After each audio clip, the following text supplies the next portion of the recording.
All right, looks like we got a bunch of people in. And we are gonna talk about a bunch of things. Now, today I promised to not go like the 2 hours that we did last time is way too long. Most people stayed on for 2 hours, which to my great surprise, but we don't need to do that. It's just a self-flagellation at a high level, and we don't need to do 2 hours. It's way too much. You all have lives. I have lives. I have many, plenty, plural, lives. Yes, Kim. Multiple, yeah, Chris. So if you guys haven't read the updates to this session or the original announcement, I did say everything will be shared.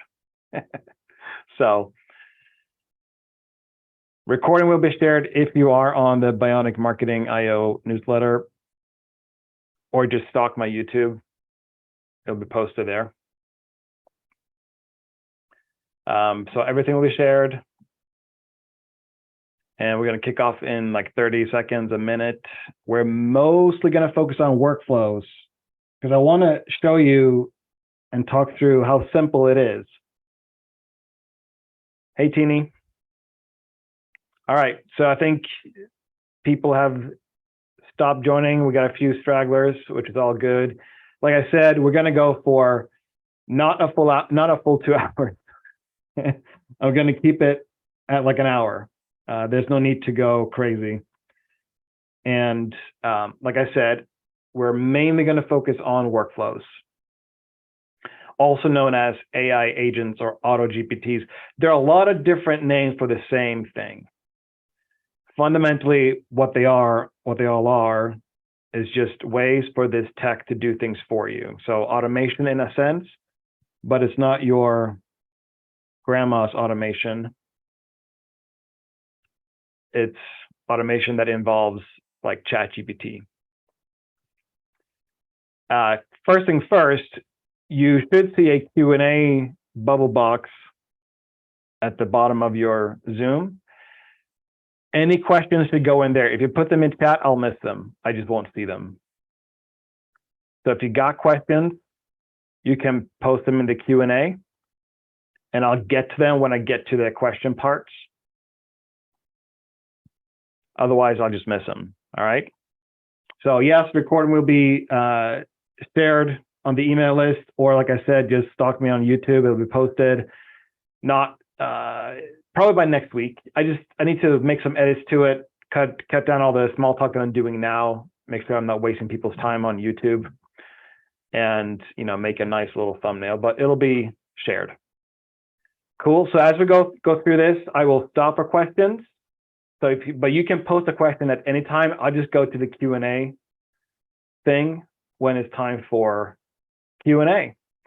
The very first thing I want you to understand about workflows is that it's the same workflow no matter what you do, just done at different levels of execution. So like now, you can, even if you're using the free version of ChatGPT, if you just have a series of prompts that'll take you from, let's say, an analysis all the way down to ads being written for you, you can do all that just manually, right? You start a chat, you start a conversation, and as you get answers from ChatGPT 3.5 or 4, then you just keep interacting with it, and eventually you end up with whatever it is you want to end up with. So you can do all this manually. It just takes longer, right? And there's just some manual copy pasting, or you got to tweak some prompts here and there and change things up and so on.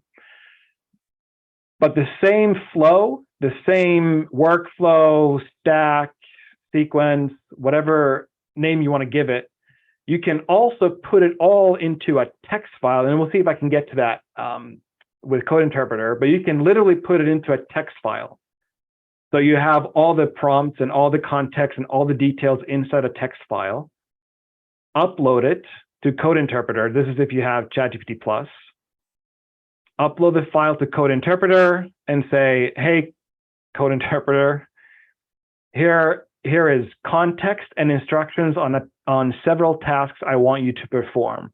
please go through all the steps and all the tasks in order and ask me any questions.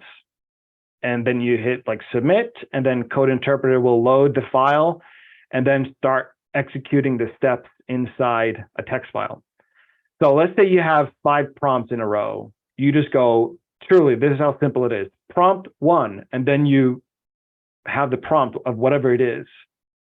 And remember, if you have like examples or context, like you want to give specific avatar information or product information, you just add it to the text file. And then prompt 2, whatever it is you want it to do, prompt 3, and just go down the line, and then it'll do all of that for you. You can take the same process and automate parts of it by using Zapier, Make, Pipedream, or other tools. There are so many tools that will do the same thing. I don't know how you pronounce N8N. Maybe it is just N8N or Nathan. I don't know. But either way, Zapier, Make, and so on, they all function in the same way, which is you have a series of steps. They tap into ChatGPT via API. And then you just execute the steps, and you can choose the trigger or the input, which can be anything from Google Sheets, Airtable, a Google form. And then I'm going to walk you through this, and I'll show you visually like just how simple it is. And Zapier or Make or any of the other ones perform the steps one by one, and then you can have the input go into like a Google Doc, or you can have the output. The output of all those steps can go into another Google Sheet. It can go into Google Doc. It can go into an Airtable. It's you choose. And then the next level of all of that, finally, is that this is what all the software tools, or most AI, quote unquote AI software tools, are doing for you.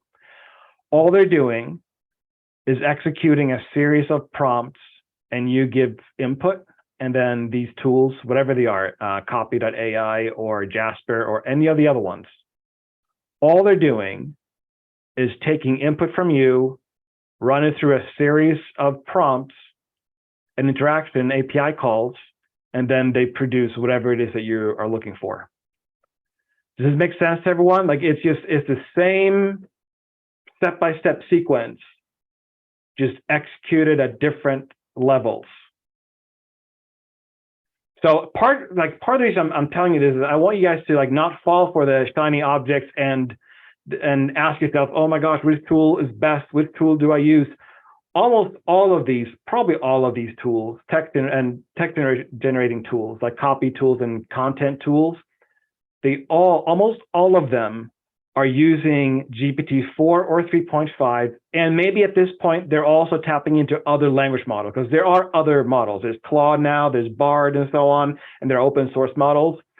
All they're doing is taking an input from you and running it through a sequence of prompts. Now, there may be like 100 of those prompts, one after another, but that's it. And so I'm going to walk you through 2 examples and show you them step by step. Now, I've simplified the 2 flows that I'm going to show you because we don't have time to look through 70 prompts. Like it's just not, like I'm trying to keep it within the hour. I'm going to go watch Oppenheimer later. Like I don't want to, right? But you'll get the idea, right? And if you're using something like Claude that has or Claude 2 that has 100,000 token window, it's like pasting a full book or a full paper or PDF into the prompt window all at once. And then it can consume all of that and do whatever it is that you want to. So Leah thinks, yeah, summarizing YouTube videos. Like, so it's all just a sequence of prompts back and forth. Does this make sense? Right? So now I use both Zapier and Make.com, not so much anymore because I have a lot of my tools that I have are custom developed. But even then, all we're talking about is this level, right? Like I started off with like Zapier steps and Make steps, but then I just had a developer like just custom develop it for me, just because it's I have more control that way, and it's more reliable for me that way.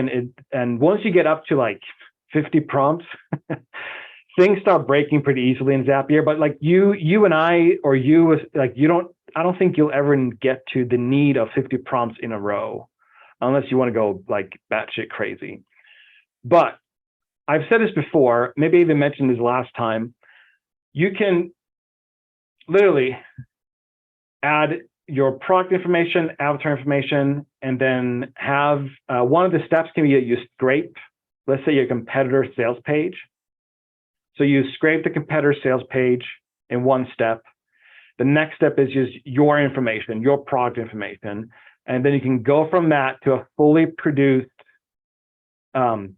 marketing campaign funnel with all the assets, images included, right? So make.com, for example, and Zapier as well, but all these, you can tap into DALL-E. And there are ways to tap into Midjourney, even though it's like indirect API. But the point I'm trying to tell you is that you can string together the full thing. You can go from one single input to like whatever, 50 ads, 8 landing pages, a 30-day email sequence follow-up, and it can all be done for you step by step by step, prompt by prompt by prompt. And depending on how many steps you've got, it either takes a few seconds or like a couple hours, right? So most of you will go, you know what? I'm just going to buy the tool. Like I'm just going to sign up for Jasper or whatever it is. But just so you know that that's all they're doing on the back end. And the more you rely on other tools, the less control you have of the final quality of it. Because if you can't control all the prompts step by step, then you can't make the tweaks and adjustments that'll make it less work for you to edit. Because often with many of these tools, they might produce like 10 pieces of copy or content, but you find yourself going back and editing and changing and so on a lot. Like that, it's just the nature of it. The less control you have of the individual prompts, the more editing you'll probably have to do at the end of the day. Make sense to everyone? So I'm not going to go through manually because it'll take us more than, right? Like it just takes a while to do this manually. I might get to this, but I want to focus on Make and Zapier right now just to show you, because if you understand that, then a text file is really just a series of steps and prompts in sequence. And you can upload that to Code Interpreter if you're paying with ChatGPT Plus, right? Make sense? So first things first, we're going to look at this one. Now, I've simplified it because we don't have time to go through 20 steps. But when you see it, you realize, and I'll talk you through how this works, and you'll go, oh, so like I can just bring together a bunch of these two in the middle. These are the OpenAI calls. And I can just have it do step by step, produce all the things for me instead of all in one go. So here we are. I just call this Sales Email GPT just because it's a simple example. This same process that I'm walking you through now, the same setup can be used for any form of copy that you're looking for. Ads of any kind, video scripts, 1-minute video scripts, 30-second reels, whatever the heck these things are called. So don't get stuck on that I'm going to show you an email. Just understand that you just change the prompt for what you want, and then you'll get what you want. But the process is the same. Now, I could have done this as one single step, and I'll get into these steps one by one, but I could have done it as a single step. But the first one here generates a bunch of subject lines, and I wanted that to just be a separate step just because I'm just for my own OCD structure and organizing and process. But it could have been one single step. And so it starts off with some input here that I'll show you. It makes some calls to OpenAI, and you can pick the model. I'll show you in a second. And then the output is that it creates a Google Doc. So this is make.com, and it's super easy. Don't be terrified by the look of this. It's all very easy and specific.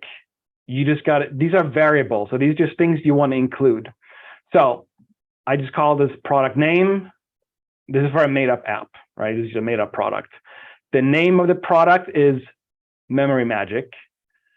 Product description is the name of the variable, but here's the value, which is like a description of the product.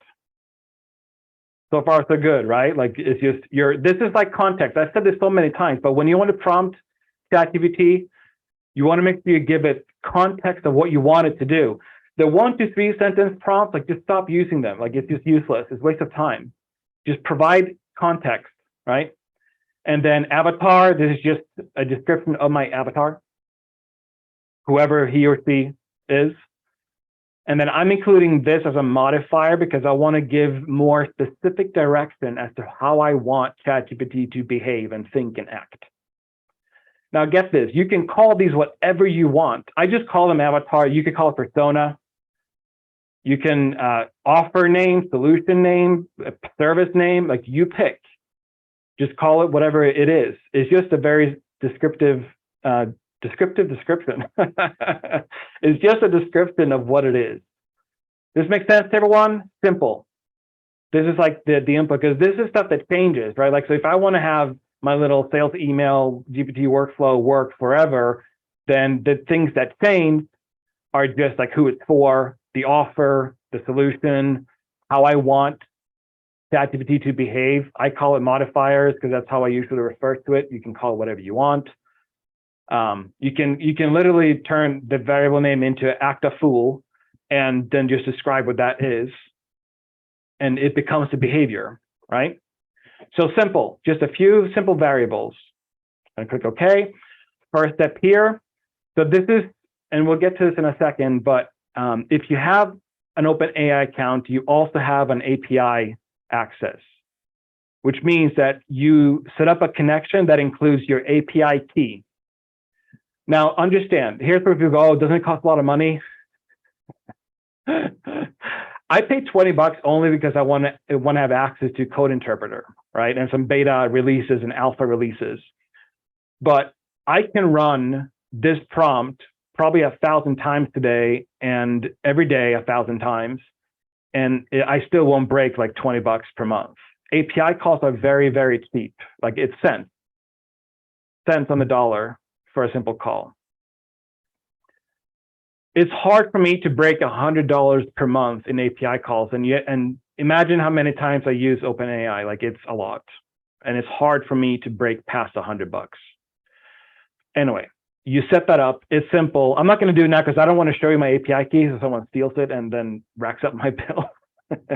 But it's simple. There are fields for this. You just add your API key. And then you want a chat completion. You don't want the prompt completion. That's more of a developer side of things. So you want the chat completion so you interact with GPT. And then you pick the model. It'll load them up. GPT-4, different types of GPT-4. That one is deprecated. If you just always want to use GPT-4, then you just select GPT-4. Then you have GPT 3.5 Turbo, and the 16K is the larger context size. Now, I have the GPT-4 32,000 token window, but I have it under a different account. But it'll show up here. So you just pick the model, 3.5 or 4. Let's just do 4. When you interact with OpenAI via API like this, there are two things that you will almost always use, and then you might use the assistant, but the system is literally, remember the modifiers? This is me telling ChatGPT how to behave. So you're an expert on blah, blah, blah, blah, blah. So all I'm doing is I'm pulling the information from here, and it then shows up here. So I filled it in once, and then I can reuse it over and over again. User is then where you put the prompt. So I'm keeping this prompt very simple, just so everyone can see it and it fits into a small window. If you've ever followed my stuff, you know that my prompts are a little bit longer than this. But I'm doing this just so you guys understand the process more so than getting lost in the prompts, right? And I'm saying generate 6 subject lines for an email that sells, then it'll pull in the product name, Memory Magic, which is a product description exclusively for the avatar. Amplify curiosity and make the subject lines irresistible. Simple prompt just so it fits, so you guys can see it. You don't have to worry too much about max tokens when you're doing subject lines. Max tokens is just like word count, but not word count, right? This could be 300, it could be 500, For subject lines, you probably don't need 1,000 tokens, which is like several hundred words. Temperature, I do 0.9, play around with that this is just how creative it is, right? Do not worry about anything else, hit OK. Second step, this is now when I'm pulling in the same modifier as in the user role that I'm describing. Now here I go, write a sales email, right? So this is where if you have a sales page or a landing page, you would then just write a landing page for these people. So the product name, product description, who my avatar is, he just pulls it in, hit OK. And then here is just where I've specified where it goes up in my Google Drive. And you just connect to Google. I'm going to call this email test 6 just for the sake of this demonstration. Here is just what goes into the Google Doc. So it'll pull the subject lines and then it'll pull the email. So far, does this make sense to everyone? You'll watch the recording, but just you see how all we're doing is setting up steps.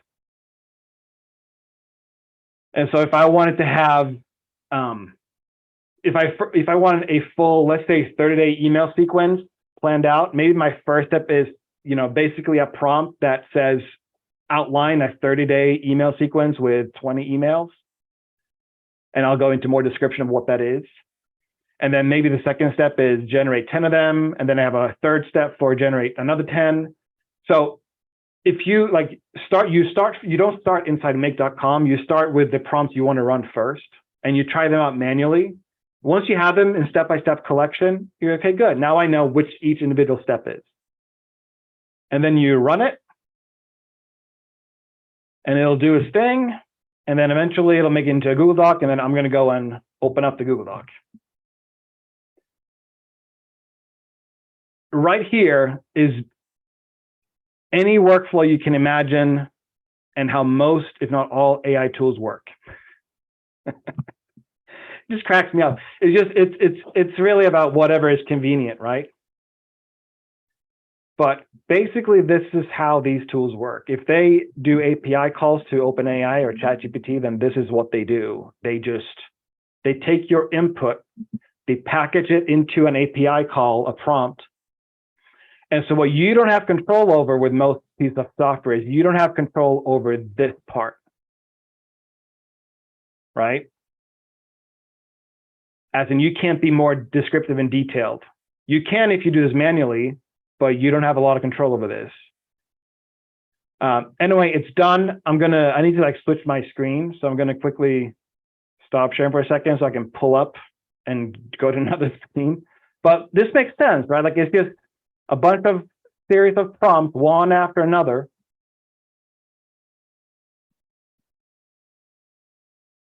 All right, cool. It was email test 6. Let me share my screen. La-di-da, here it is. So I can pull it up, email test 6. Here are my 6 subject lines that I asked for. Here is my email. You guys see? Super simple. Now, obviously, because let me just change this to pageless is the way to go. Now, we don't care so much if this email is awesome right now. It's not, because my prompt, if you remember, was very simple, right? And that's this prompt, or the subject line prompt too, but here. So if I wanted to, if I read through this and I go, yeah, it's not what I'm looking for, but I know what I'm looking for, I would just simply modify this right here, and be more detailed, more descriptive, give it more rules to follow. If you remember from last week's Bionic Marketing, I gave 7 prompts, stuff like that. If you look through them, they're very specific, they're very detailed, they go into it. You just put that stuff in here, right? So does this make sense to everyone? You see now, it's just, you can modify, if you modify this, you change then the outcome, but here it is. And it's not bad for being a very simple prompt. I'm literally just asking for an email.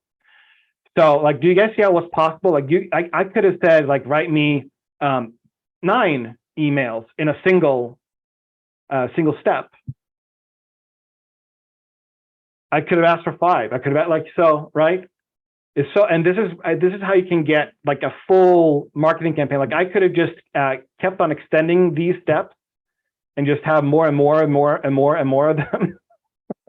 And just start with the ads, start with the emails, then continue with the landing page. You just set them up step by step by step by step by step, and you specify where you want them to go in a Google Doc. And for organization, I would suggest that what you do is you set up like you can set up a router here. Let's see if I can do this. Let's do that. So if I set up another step, but let's say I want now my ads created, right? You set up here, it'll create a router so that it splits off. And then I have like all my ad prompts up here, all my email prompts here. And then I have another like landing page prompt here. And I just do them step by step by step, prompt by prompt by prompt, and they all go into different Google Docs. So I have a Google Doc with all my ads. I have a Google Doc with all my emails, Google Doc with all my landing pages. Makes sense to everyone? Like we could stop the office hours now because this is it. Like, but I'm going to try to entertain you for a little while longer just so you understand. But you see how simple this is? It's not hard. Yes, we're done. Yeah, exactly, Tom. Okay, cool. You guys have a good day. All right. Questions on, there are a couple of them in the Q&A right now. I'm going to go to them, but if you have any questions on this so far, hit me up in, if you raise your hand, I might not be able to see you. So it's probably better if you do Q&A box. I'm flying solo, so I don't see you guys. I only see myself, which is not that great. So Cheryl says, I have a client that has 50 recorded sales calls that I would love to pull VOC, voice of customer, and data on trends from to use for writing sales copy. Starting to figure out how the trends are too long, it kind of times out. Yeah, so Cheryl, what I would do is I would create different, I would try to group them together according to what makes sense. So in these sales calls, so what you want to do first is create a data set of them. So you would have like a text file. So you would take the text from whatever, it's a Word document, Google document, put it into a text file. And what I would do is that if I have sales calls that are similar, I would have one data set. So let's say you have 50. Let's say 12 of those sales calls are from people who are similar in terms of who they are as a target audience or customer. Or maybe they're all asking about the same thing. So I would thematically group them together.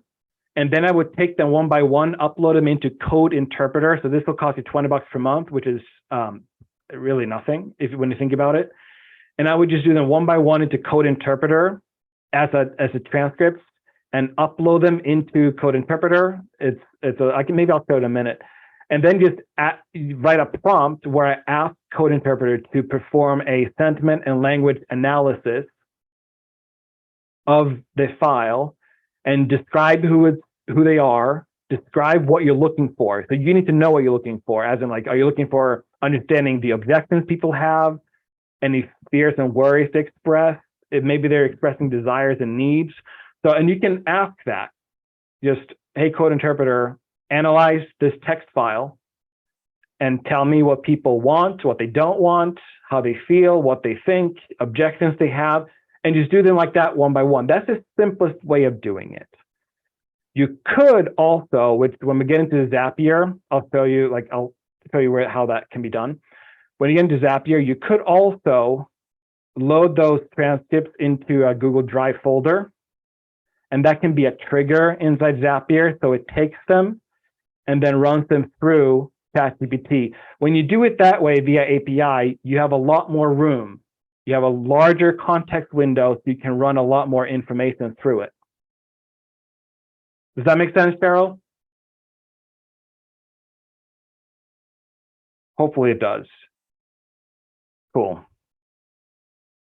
Peter, are you always No, only on Wednesdays. That's why I have the office hours on Wednesdays, Peter. What's the router, Kim? So the router, if you're talking about the make.com, all it does is just that it takes this information and sends it a different path. That's all it does. So you can either do, so let's say you have ads here, emails here, and landing page here. You could do them all one by one by one by one by one, and you have a very, very long string. Or you can be smart about it and just split them up into different paths. Chris, for ecom products, how would you go about scraping the names, descriptions, and info from the site, export products, and go from there? Yeah, browse.ai, maybe. So Chris, I would, now, I'm not going to get into because it gets a bit technical, but Make and Zapier, Make can scrape, I believe. Zapier maybe too. But I would use something like browse.ai, scrape the information you want, put it into whatever, the spreadsheet, text file, whatever it is. So browse.ai is very good. I use that one the most, but there are also like Chrome extensions that'll do it for you as well. But the point is you scrape it, have a scraper, grab it, all the information, put it into a spreadsheet, and then you can then upload that to Code Interpreter and then do whatever you want with it. Kim, so how would you do something more complicated? Let's say you have 30-page catalog with 200 products and you're trying to determine pagination and make other decisions. You have to analyze sales data and figure out how much space and wherever here, which do you go from blah, blah, blah. Can you have a large number of steps? Yes. I don't know if Zapier or Make.com has a limit to the number of steps, but the longest one I have was Make.com is like 132 steps.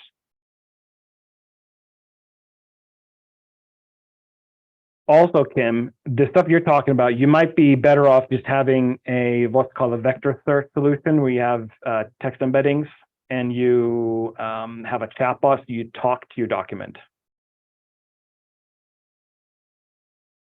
Yeah, Kim, it's a lot of steps. This is why at some point you have to decide, are you going to do this or are you going to pay a tool to do this for you, right? But for stuff like that, you should just use one of those chat box solutions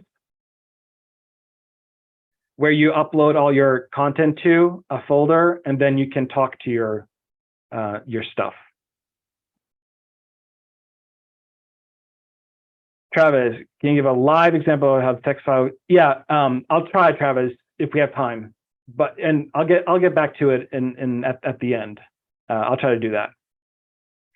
Jonathan, I'm working on chatbot using Stack AI and BotPress. I have a functional model, but the bot is very slow to respond. The other thoughts I recommend people look for into why the bot is slow. It's probably a server load on their end, Jonathan. They probably have a load issue on their end. And if they do, then they're the only ones who can solve it.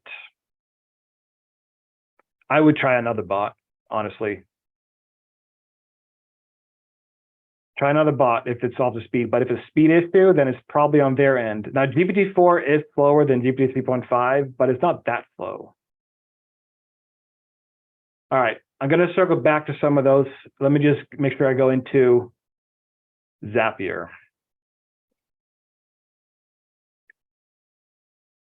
You can trigger a Zapier with really anything. It can be that you upload a document to a Google Drive. It can be that there's a new information in a cell or in a spreadsheet from Airtable or Google Drive. I'm not going to go into all the hundreds of ways you can trigger a Zapier, but I'm going to show you what mine does, just so you can see it. But like literally, you start somewhere, and a Google form is a very simple way. It's very user friendly. So let me show you. This one I set up just to like have something ready for us. I just call it Zapier GPT example, and I said it's a simple paragraph input where I'm saying insert a text or copy you want to analyze. Because in this particular example, I'm taking text from analysis all the way to finished emails. So here, this is voice of customer research.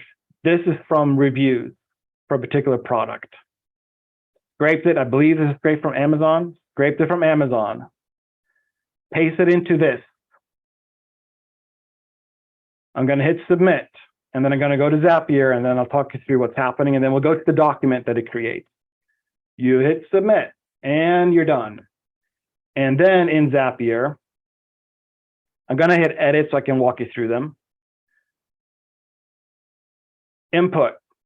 This is the Google form we just looked at.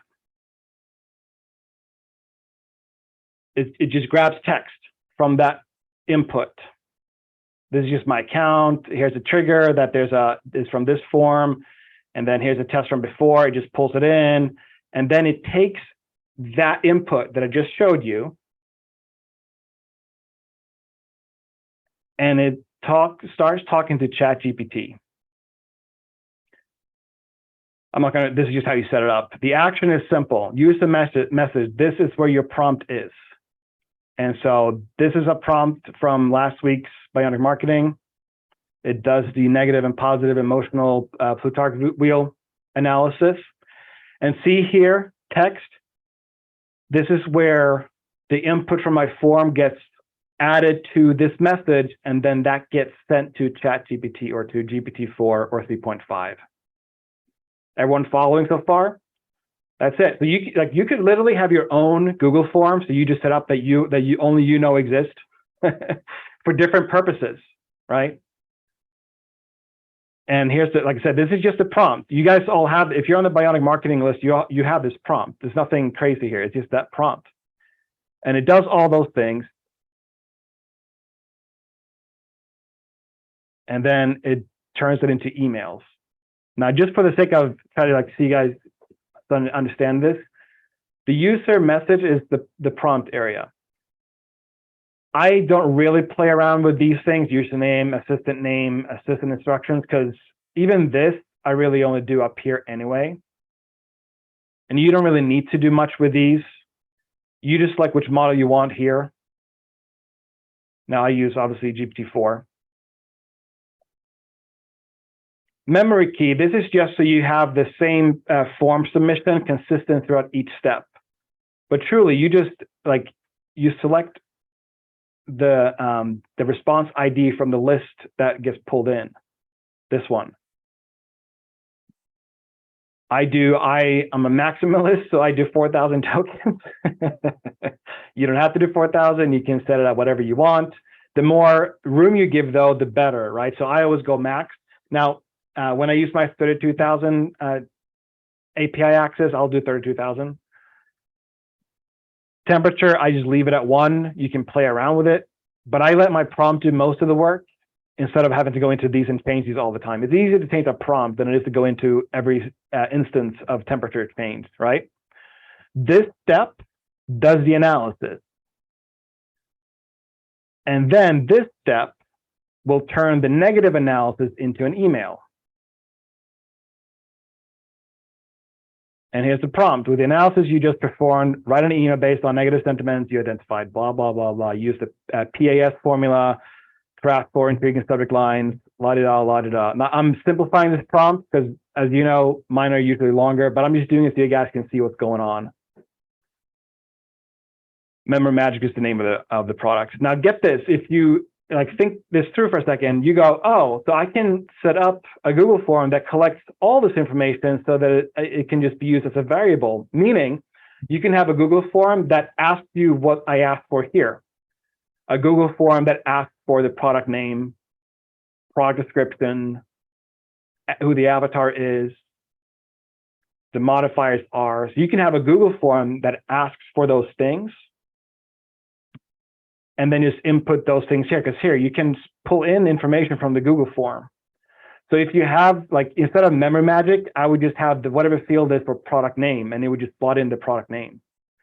So you can have one form and one Zap flow for any product you want, as long as the task is the same, which is, in this instance, you want to have emails produced.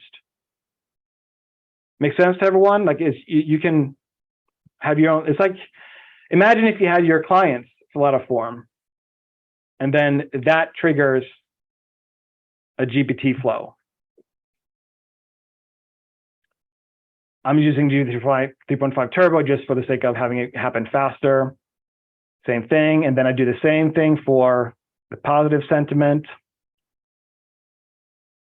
And then it all gets put into a Google Doc. And just because I'm going to change screens, and then I'm going to go pull up the Google Doc.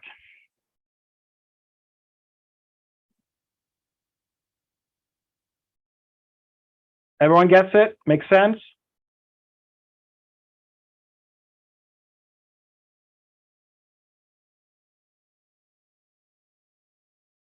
Oh.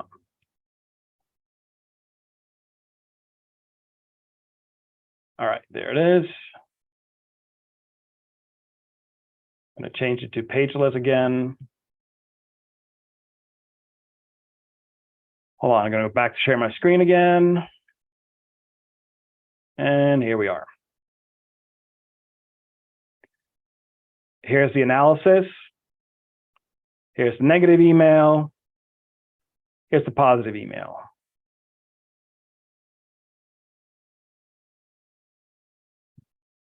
Right? Like, and the only reason there's one email of each is because we don't have time to like look through 9 of them. Do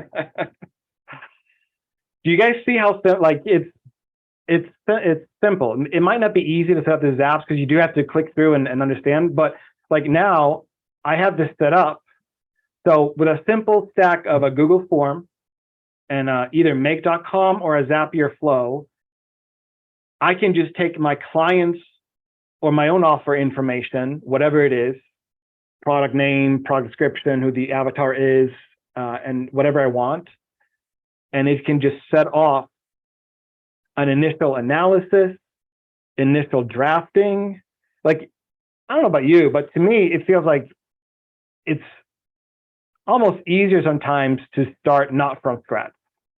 Like if you had 5 emails that you just had to evaluate and then edit and tweak, and maybe you keep 2 of them, and you can have it done in 5 minutes, like it's just easier.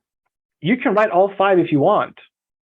And maybe you need to because you just work that way. But what if you just have like 5 as inspiration and you can pull from each and maybe keep 1 and edit them?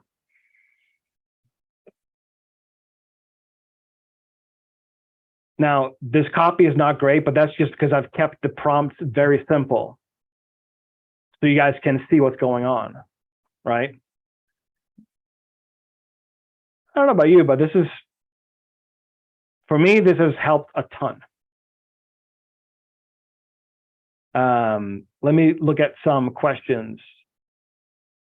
If this makes sense, could you like put it in chat? Yes, Sam, this makes sense. And if you got questions, post questions.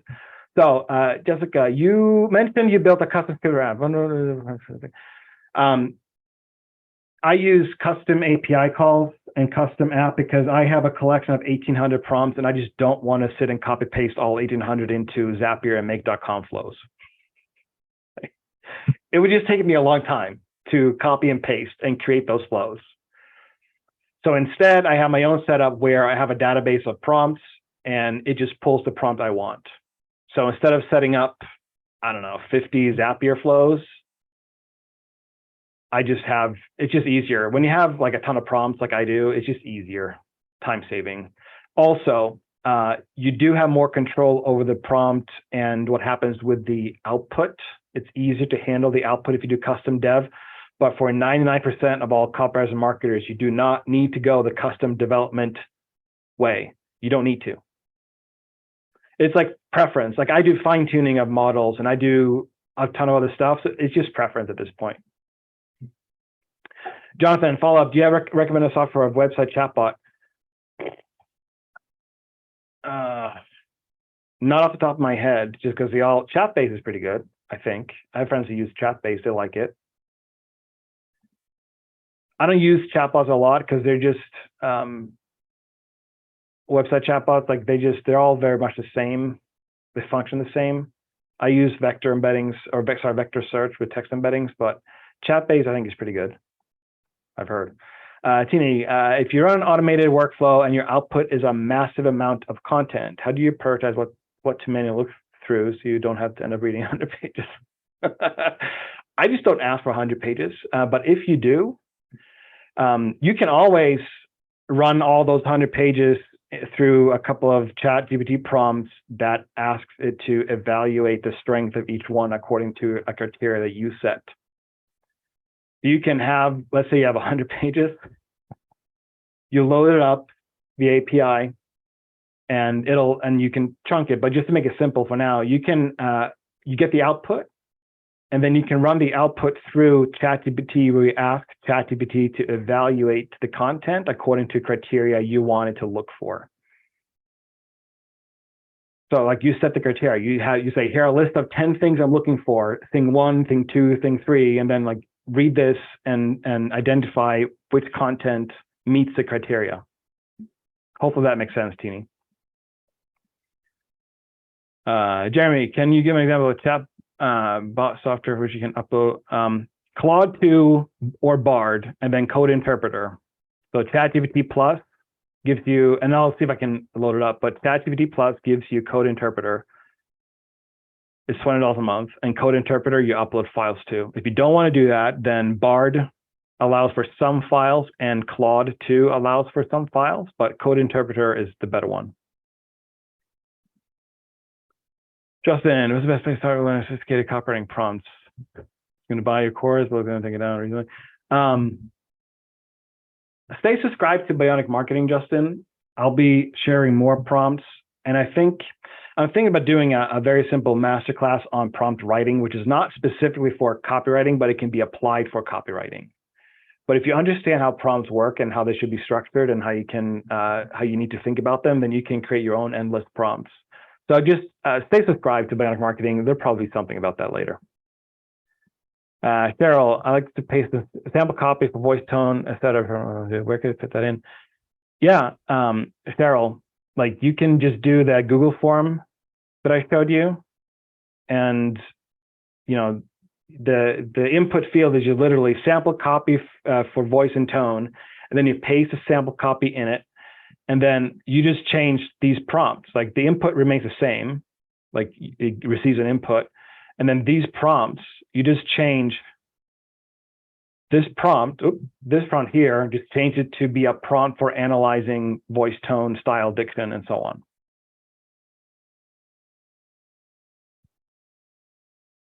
I think that, yeah, cool. That answered that question for you. Sales calls transcripts, is that a Google form? You can use a Google Drive folder. Yes. You can have it so that the trigger is when files get uploaded to a Google Drive folder, and then that trigger then takes those files. You just changed it. I don't have time to go into like setting it up technically, but you just change this trigger to be that files get uploaded to Google Drive. And then those files get taken and then dealt with. Make sense to everyone?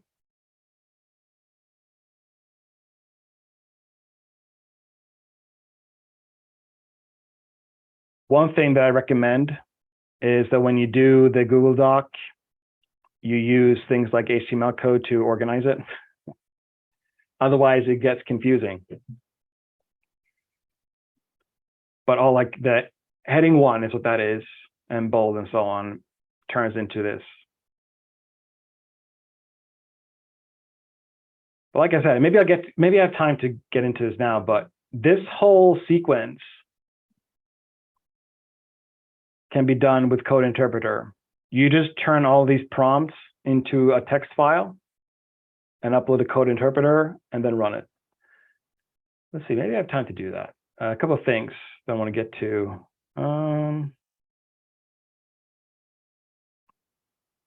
Yeah, maybe we do. Any other questions? So far, so good. I was going to create a prompt, but maybe we'll turn this into text file, but then we'll get over time maybe. Anyway, just think of it this way. You use prompts for different things. These aren't the only 4 things you can use prompts for. I'm just giving you an example. Analyze existing text, whatever that might be. Optimize, let's say, copy from ads or emails. Draft, like which we did here. The negative and positive email, these are just drafts. And then rewriting. Maybe you already have an email you know converts really well. You upload that or you add that to a prompt and you ask for 5 different versions like it or similar to it. That's it. Make sense to everyone? Sounds good? Cool. Let me see if I have a few minutes. You guys are welcome to stick around for this if you like, but I'll see if I can do a quick text file. So I'm just taking a Bionic prompt from a previous newsletter, just easier on the fly to put that together. And I'm going to copy this into a text file, just easier to edit in a Google Doc and then turn it into a text file, right? And so, Cheryl, you said, I don't have a preference between Zapier and Make, honestly. Most because I use custom development tools at this point, so I don't really care which one. But when I use them, I use both. I haven't found a difference that's make or break for me. I would just try them both and see which one you prefer. They're very similar. All right, cool. So in the text file, this will become, you can keep a heading or not keep a heading. I haven't found that matters.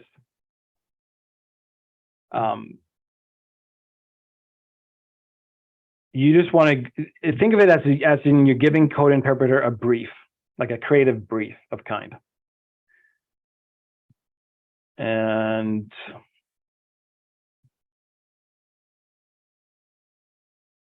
I don't know how many prompts. How many are there? 5? 4. All right, good. So that's easier.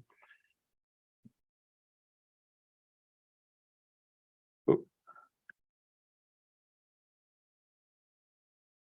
You can even leave this out and just put that in into the prompt later on. So.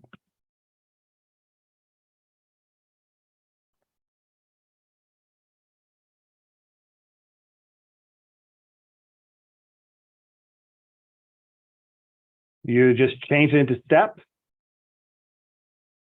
And I'm going to make some other tweaks, but like, this is really it. Step 3, and then step 4.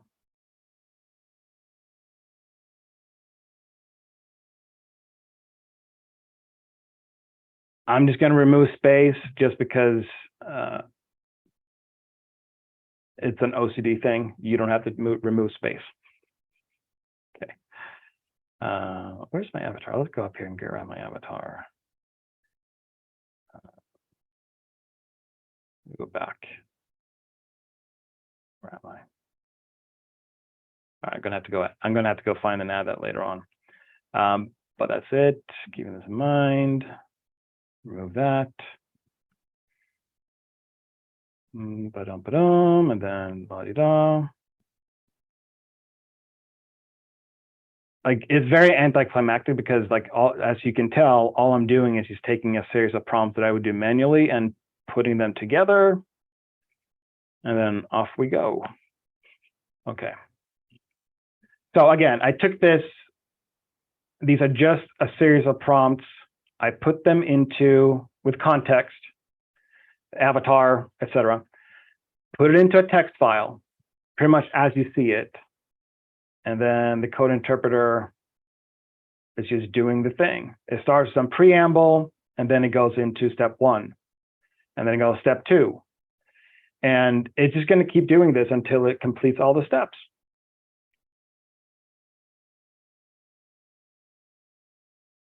Do you guys see? Like, choose your own adventure. Hold on, I got a question from Travis. What are commands to use initially with Code Interpreter to get it to config? I literally say this: your task today is to execute these 4 steps, but I changed it to this. File provided, one after another. You can be more descriptive, and I'm doing this on the fly, so I don't want to waste everyone's time by like thinking, like doing more and more and more detailed and granular. Like, truly, this was it. The prompt was upload the file and then give it this instruction, and then it's doing the thing, right? And doing the work. This is where it's using Python code and other things, other code to do the work. And like, I don't know, like, this is how simple it is. Like, it's kind of underwhelming almost. Like, okay, that's it. Right? Just like, and then it'll just do this. So like, the reason I like to use Code Interpreter for something like this is because it has a larger context window, meaning it can do a lot more with a lot more text. I believe I don't think they've told us what the context window is, but it's probably something like 12,000 tokens or maybe 10 or 12,000. So yeah, you wish it was harder, Tommy. Yeah, like it really isn't. Like it's not like, and then it gave me some preamble, like blah blah blah blah blah blah blah, and whatever. Just do the thing. I could have even said, like, truly, I could have said here, don't give me preamble, just do the task. There is like, I hope you guys get it. There are no magical prompts. There are no like, whatever people call them. I've seen all of it. Mega, super, duper. I was going to call mine giga prompt just because it's hilarious to me. What I said before, it remains true. Just talk to it as if it is another human, like an assistant, and be as clear as you would be to a human, be that clear to it. Yeah, use your brain and ask questions. Like, and I don't mean to sound dismissive because I'm sure this is helpful for someone, but you guys see like this, like I hope the mystery just goes away. Like, I hope you guys like, it's not, it's just, you see what I'm doing? It's just, we will now craft the 800-word message, blah, blah, blah, blah, blah. And then it'll do the thing. Right? Like, it's just doing it. Like, again, you can be super detailed here if you want. I'm just, for the sake of simplicity, just like, yeah, Travis, the text file and code interpreter, but it's like, I just don't want you guys to like see the ads on Facebook and go, oh, I need to buy this bit. Like, stop. Like, the only reason I know these things is because I've spent time learning it and practicing and experimenting and exploring. Like, that's it. It helps. It helps that I've been using AI and machine learning for several years, but I had Code Interpreter as an alpha, so I was only a month or two ahead of people in terms of access. But I had never used Code Interpreter until I had access to it in like March or April, whenever that was. Then I just started playing around with it and just like, what can I do? And just like start uploading stuff and do things and right? Like, this makes sense. Everyone knows it. I know I kept you longer than I said I would.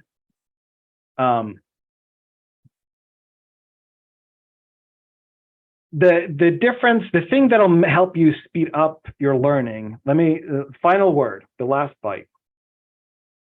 The thing that'll speed up everything for you, and so you don't get lost in the weeds of tools and just like chase the shiny prompt, the shiny object. I said this before, I'll say it again, like, treat it as if you're giving another human a brief, a creative brief. And just give it instructions. Go back to like mental models. There are hundreds of thousands, I don't know, mental models. Every mental model can be run as a prompt through ChatGPT. You can have your input be, here's my problem, and then you describe your problem, and then you can ask ChatGPT to solve your problem for you. Like, this goes beyond writing copy for ads. I almost feel bad that I drag people onto an office hour because I'm like, it's very, like, I just, like, hopefully this demystifies it. Like, you see now how like straightforward it actually is. Like I said, you can either do this manually, one by one, prompt, one by one by one by one in a session. You can use the text file with Code Interpreter. You can use Make or Zapier and just get it done.